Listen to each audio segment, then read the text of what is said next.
एक समय की बात है। जयनगर नाम के एक गांव में भोला नाम का एक लड़का रहा करता था। वह अपने घर में बिल्कुल अकेला था। एक दिन किसी वजह से उसके घर में आग लग गई। हाय, मैं लुट गया, बर्बाद हो गया। उसी घर में मेरे सारे बचत के पैसे थे। अब मैं क्या करूँगा, हे भगवान। तभी वहाँ उसका दोस्त रामू आता है और बोलता है, कोई नहीं यार, चल नई शुरुआत कर। ये ले 10,000 रुपये, जाओ और शुरू कर। धन्यवाद दोस्त, तू ही है जो बुरे वक्त में मेरा साथ देता है। हाँ हाँ, चल चल, ठीक है। लेकिन यार, मुझे समझ नहीं आ रहा कि मैं करूँ क्या। मेरे पास एक आइडिया है, तू आलू चिप्स की दुकान खोल ले, खूब चलेगी। ठीक कहा यार, मैं कल से ही शुरू कर दूंगा। अगले दिन भोला ने नाके पे चिप्स की दुकान खोल ली। ले लो, एकदम बढ़िया वाले चिप्स ले लो। आओ आओ, बढ़िया चिप्स खाओ, आओ। लेकिन भोला की दुकान में एक भी ग्राहक नहीं आते। समझ नहीं आता है कि ये ग्राहक क्यों नहीं आते मेरी दुकान पे। सुबह से शाम हो जाती है। सुबह से शाम हो गई, अभी तक एक भी ग्राहक नहीं आया। ऐसे में तो मेरा नुकसान हो जाएगा। तभी वहाँ एक गरीब भिखारी आता है।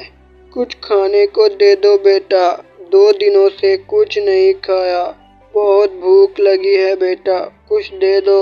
बेचारा, अगर मैं इसे चिप्स दूंगा तो मेरा नुकसान हो जाएगा, लेकिन ये बेचारा 2 दिनों से भूखा है। मैं दे ही देता हूँ, जो होगा देखा जाएगा। फिर भोलानाथ उस भिखारी को चिप्स दे देता है। धन्यवाद, वाह, मैं प्रसन्न हुआ। तुम बहुत ही दयालु और अच्छे इंसान हो। मैं एक जादूगर हूँ। मैं लोगों की परीक्षा लेता हूँ। शाबाश, मैं बहुत ही ज़्यादा खुश हुआ। मैं तुम्हें यह वरदान देता हूँ कि तुम्हारे चिप्स जादुई बन जाएंगे। तुम्हारे चिप्स अपने आप ही लोगों की इच्छा के अनुसार कुरकुरे में बदल सकेंगे। वाह, धन्यवाद धन्यवाद जादूगर जी। तथास्तु। उसके बाद भिखारी गायब हो जाता है। फिर अगले दिन भोलानाथ अपनी दुकान से चिल्लाता है, आइए आइए, जादुई चिप्स खाइए। कभी नहीं खाया होगा ये चिप्स।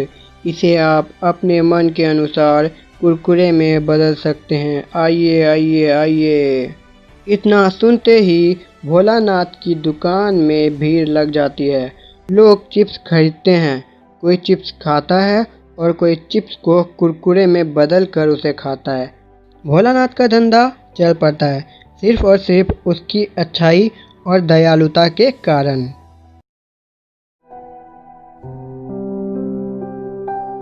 एक समय की बात है। जयनगर नाम के एक गांव में पीयूष नाम का एक लड़का रहा करता था। वह बहुत ही कमजोर था।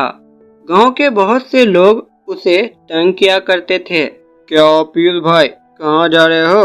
जरा हमें भी बताओ। पहलवान भैया, मैं तो बस ऐसे ही।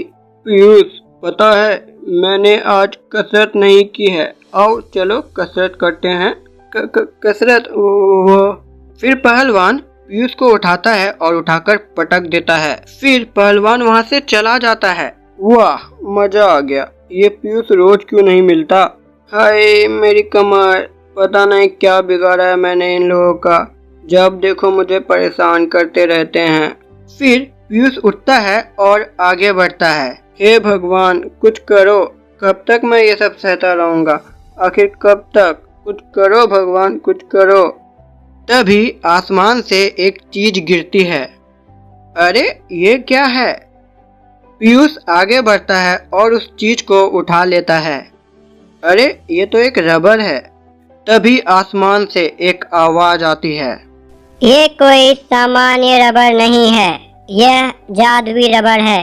इससे तुम किसी भी चीज को गायब कर सकते हो। इसके लिए तुम्हें उस चीज की तस्वीर को इस रबर से मिटाना होगा। याद रखना, इसका सही इस्तेमाल करना, वरना। अरे वाह, क्या कमाल की चीज मेरे हाथ लगी है। मजा आ गया। अब देखो मैं क्या करता हूँ। कुछ समय बाद पीयूष गांव में पहलवान के पास जाता है। क्या पीयूष भाई, मन नहीं भरा क्या तुम्हारा? आ जाओ फिर से लड़ते हैं कुश्ती। हाँ हाँ पहलवान भैया, लेकिन इससे पहले एक फोटो हो जाए। फोटो? ठीक है। फिर पीयूष पहलवान की फोटो खींचता है। अब आएगा मजा। फिर पीयूष पहलवान की फोटो को जादुई रबर से मिटाने लगता है और पहलवान गायब होने लगता है। मजा आ गया, बड़ा आया था मुझसे लड़ने वाला, हो गया ना गायब। अब पीयूष वहां से चला जाता है। अब वह गांव के सभी लोगों की तस्वीरें खींचने लगता है और फिर जो भी उसे परेशान करता है उसे जादुई रबर की मदद से गायब कर देता है। गांव वालों, आज से मैं तुम्हारा मालिक हूँ। अगर किसी ने मेरी बात नहीं मानी तो मैं उसे गायब कर दूंगा। अब पीयूष उस गांव का मालिक बन जाता है। कुछ दिनों बाद एक लड़का पीयूष के पास आता है और कहता है, पीयूष, मुझे उसी ने भेजा है जिसने तुम्हें यह जादुई रबर दी है। क्या तुम सच कह रहे हो? हाँ बिल्कुल। सुनो, उन्होंने तुम्हारे लिए ये आईना भेजा है। अच्छा, दिखाओ जरा, क्या खास बात है इस आईने में? इससे आप अपना भविष्य देख सकते हैं। ये लीजिए। वह लड़का पीयूष को आईना दे देता है। पीयूष उस आईने को देखता है। अरे, इसमें कितनी धूल लगी है, इसे साफ करता हूँ। पीयूष अपने हाथों से धूल को साफ करने लगता है, लेकिन धूल साफ नहीं होती है। फिर पीयूष जादुई रबर की मदद से उस धूल को साफ करने लगता है। ऐसा करते ही पीयूष आधा गायब हो जाता है और वह रुक जाता है। अरे, ये क्या हो गया? मुझे ठीक करो। मैंने बोला था ना कि इसका गलत इस्तेमाल मत करना, लेकिन तुमने मेरी बात नहीं मानी। बोलो, अब से कुछ गलत काम करोगे? नहीं नहीं नहीं, बिल्कुल नहीं, कभी नहीं। फिर वो लड़का पीयूष से रबर लेता है और कहता है, जय हो, और अचानक से कहीं गायब हो जाता है। उसके गायब होते ही पीयूष ठीक हो जाता है और गांव के बाकी लोग भी वापस आ जाते हैं। एक समय की बात है, पालमपुर नामक एक गांव में पीयूष नाम का एक लड़का रहा करता था। वह बिल्कुल ही अकेला था और बहुत कमजोर था। गांव का एक पहलवान हमेशा उसे तंग किया करता था। क्या बे छोटे उस्ताद, कहाँ चल दिए? पहलवान भैया, मैं क्या कर रहा है? चल, आज तू मेरे साथ कुश्ती लड़, आजा। मैं कुश्ती आपसे? नहीं, तू नहीं लड़ेगा तो कोई नहीं, मैं ही लड़ता हूँ, मैं ही शुरुआत करता हूँ। फिर पहलवान पीयूष को उठाकर पटक देता है और फिर वहाँ से चला जाता है। वाह, मजा आ गया। ये पीयूष रोज क्यों नहीं मिलता? हाय मेरी कमर, पता नहीं क्या बिगाड़ा है मैंने इस पहलवान का। जब देखो तब मुझे परेशान करता रहता है। फिर पीयूष उठता है और आगे बढ़ता है। तभी वह देखता है कि रास्ते के गड्ढे में एक कुत्ता फंस गया है। पीयूष को कुत्तों से बहुत ज़्यादा डर लगता था, फिर भी पीयूष आगे बढ़ा और कुत्ते की मदद की। पीयूष ने कुत्ते को गड्ढे से बाहर निकाल दिया। कुत्ता बाहर निकलते ही गायब हो गया और एक साधु में बदल गया। मैं बहुत प्रसन्न हुआ बच्चे, मैं सबकी परीक्षा लेता हूँ। तुम परीक्षा में सफल हुए। बोलो, क्या मांगते हो? क्या सच में? मैं बहुत कमज़ोर हूँ और अकेले भी हूँ, इसलिए वो पहलवान मुझे हमेशा तंग करता रहता है, हमेशा मारता रहता है। मैं उसे सबक सिखाना चाहता हूँ बाबा।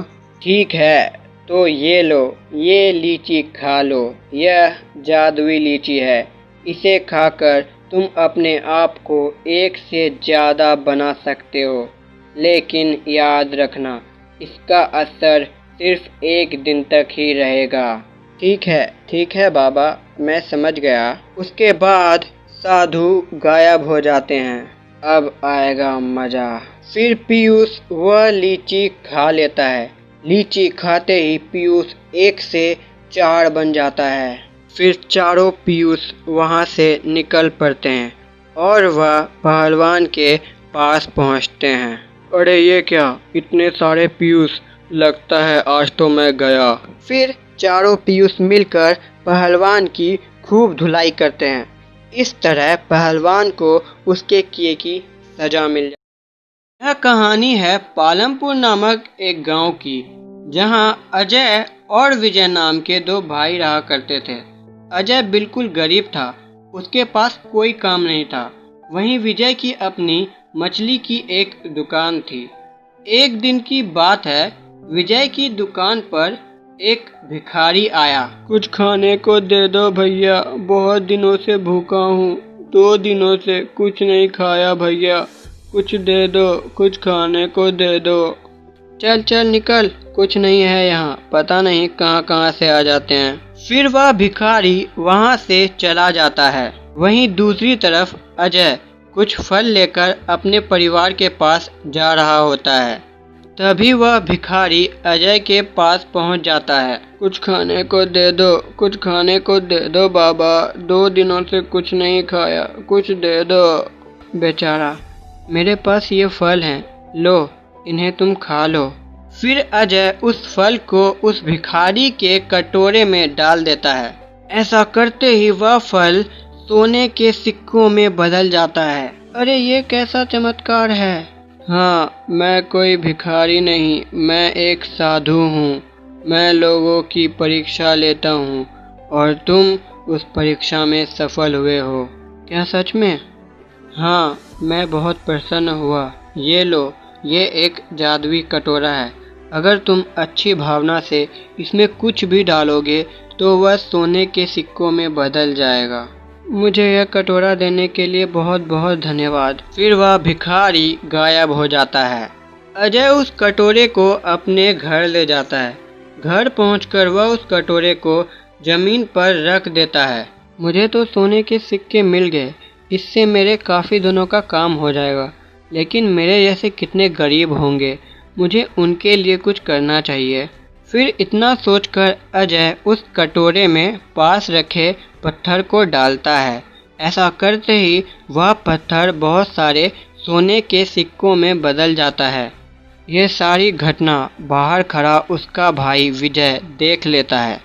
अरे ये तो कमाल का कटोरा है, लेकिन ये अजय के पास क्या कर रहा है? ये तो मेरे पास होना चाहिए, सिर्फ और सिर्फ मेरे पास। अजय उन सिक्कों को गरीबों में बांटने के लिए बाहर चला जाता है। वह कटोरा वहीं पर भूल जाता है। मौका देखते ही विजय अजय के घर में घुस जाता है। अब आएगा मजा, अब से ये कटोरा मेरा हुआ, विजय का हुआ। फिर विजय उस कटोरे को उठा लेता है और अपने दुकान के पास चला जाता है। अब मैं इस कटोरे की मदद से गांव का सबसे अमीर आदमी बन जाऊंगा और इस गांव पर राज करूंगा। चलो अब जल्दी से मैं इस कटोरे में कुछ डालकर देखता हूँ। फिर विजय उस कटोरे में एक पत्थर डालता है। अब ये पत्थर सोने का बन जाएगा। लेकिन ऐसा कुछ नहीं होता है।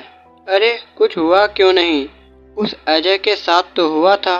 तभी अचानक वह पत्थर बहुत बड़ा होने लगता है और फिर विजय का पीछा करने लगता है। अरे ये कैसी मुसीबत है, अब से कभी लालच नहीं करूँगा, कहाँ फंस गया रे। फिर वह कटोरा गायब होकर वापस अजय के घर पहुँच जाता है।